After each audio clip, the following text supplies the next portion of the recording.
Le Groenland est vital pour la sécurité des États-Unis et Washington doit en être propriétaire afin d'empêcher la Russie ou la Chine d'occuper ce territoire stratégique et riche en ressources minières. Donald Trump et son administration ont beau marteler leurs arguments, le public américain ne suit pas.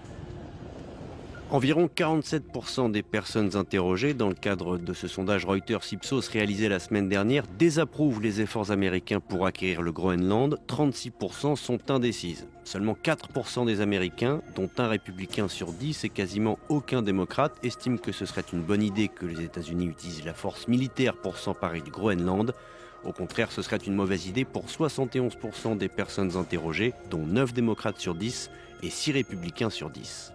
À la télévision américaine, des élus démocrates témoignent de l'embarras de leurs collègues républicains.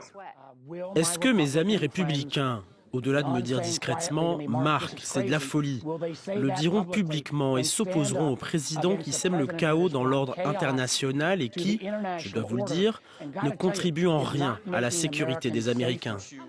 Une compréhension réaliste des conséquences des menaces de Donald Trump fait réagir des élus de son propre camp.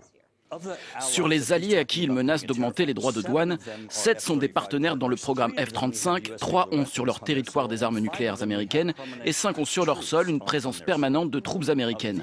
Il ne s'agit pas de n'importe quel allié, mais des alliés très forts.